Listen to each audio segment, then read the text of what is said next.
इसका क्या मतलब हुआ कि एक हमारे पास कोई सपोज डैट कि हमारे पास एक 3 by 3 ऑर्डर का स्क्वायर मैट्रिक्स है, ठीक है।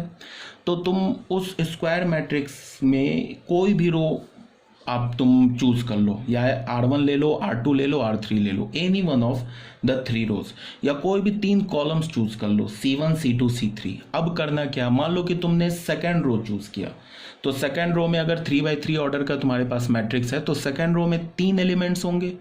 अब तुम क्या करो, उन तीनों एलिमेंट्स को अपने को फैक्टर से मल्टीप्लाई करके ऐड कर दो, तो तुम्हें क्या मिल जाएगा, डिटर्मिनेंट का वैल्यू।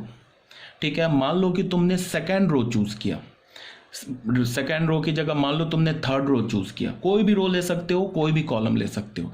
मान लो कि तुमने थर्ड रो चूज किया, अब थर्ड रो में भी 3 एलिमेंट्स होंगे, कौन कौन से एलिमेंट होंगे, A31 A32 A33।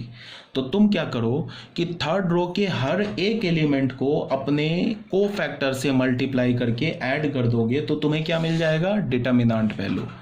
मान लो तुमने सेकंड कॉलम चूज किया, तो सेकंड कॉलम में तुम क्या करो, सेकंड कॉलम में भी 3 एलिमेंट्स होंगे, उन तीनों एलिमेंट्स को अपने क्रॉसपॉन्डिंग कोफैक्टर से मल्टीप्लाई करके ऐड कर दोगे, तो फिर तुम्हें क्या मिल जाएगा, डिटर्मिनेंट वैल्यू। मतलब क्या है वो बता रहा हूँ, अब जरा सुनो ध्यान से। एक मैट्रिक्स, मैं जनरल मैट्रिक्स ले लेता हूँ 3 by 3 ऑर्डर का।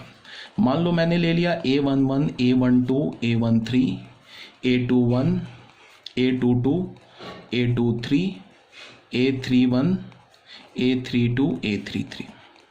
इसमें कितने रोज एंड कितने कॉलम्स है, 3 रोज एंड 3 कॉलम्स है, 3 by 3 ऑर्डर का है। ये हमारा क्या हो गया, R1 हो गया, ये हमारा क्या हो गया, R2 हो गया, ये हमारा क्या हो गया, R3 हो गया। ठीक है, यहाँ पे हमारे पास क्या है, ये C1, ये क्या हो गया हमारा C2, ये क्या हो गया हमारा C3। अब मैंने क्या बोला कि तुम R1 R2 R3 में से कोई भी एक रो सेलेक्ट कर लो, या C1 C2 C3 में से कोई भी एक कॉलम सेलेक्ट कर लो। मान लो मैंने सेकेंड रो सेलेक्ट कर लिया, ठीक है। अब तुम क्या करो, सेकेंड रो के हर एक एलिमेंट को अपने कोफैक्टर से मल्टीप्लाई करके ऐड कर दो, तो हमें डिटर्मिनेंट आ जाएगा। मतलब क्या है, A21 सेकेंड रो का पहला एलिमेंट A21, इसको मल्टीप्लाई कर दिया अपने कोफैक्टर से C21 से, प्लस क्या है दूसरा एलिमेंट क्या, A22, इसको मल्टीप्लाई कर दिया अपने कोफैक्टर से C22 से, प्लस क्या है A23, इसको मल्टीप्लाई कर दिया अपने कोफैक्टर से। तो ये जो वैल्यू मिलेगा ये डिटर्मिनेंट होगा।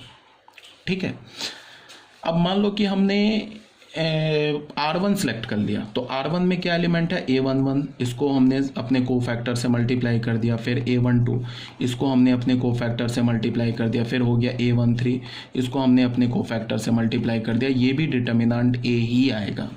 फिर मान लो हमने R3 ले लिया, तो R3 का पहला एलिमेंट A31, इसको हमने अपने कोफैक्टर से मल्टीप्लाई कर दिया। A32, इसको हमने अपने कोफैक्टर से मल्टीप्लाई कर दिया। A33, इसको हमने अपने कोफैक्टर से मल्टीप्लाई कर दिया।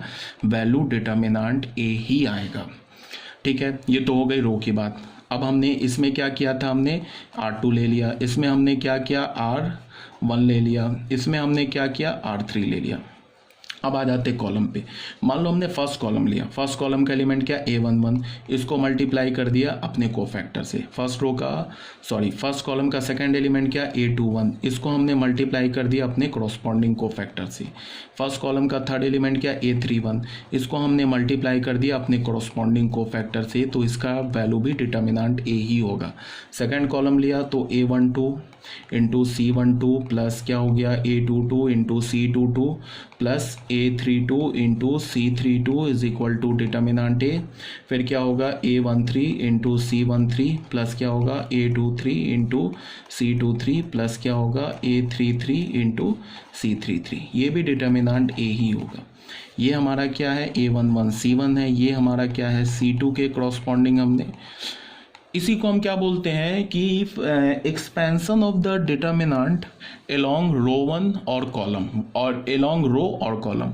मान लो क्या है, तो इससे हमें क्या पता चला कि हम डिटर्मिनेंट की वैल्यू किसी भी रो के एलोंग निकाल सकते हैं, किसी भी कॉलम के एलोंग निकाल सकते हैं। अगर 3 by 3 ऑर्डर का डिटर्मिनेंट है तो तुम उस 3 by 3 ऑर्डर के डिटर्मिनेंट को तुम इवेलुएट किसी भी रो R1 R2 R3 के एलोंग भी तुम उसको इवेलुएट कर सकते हो, या तो चाहो तो तुम C1 C2 C3 के एलोंग भी इवेलुएट कर सकते हो। रिजल्ट सबसे डिटर्मिनेंट A ही आएगा, इसमें कोई शक नहीं है। ठीक है, पहली बात।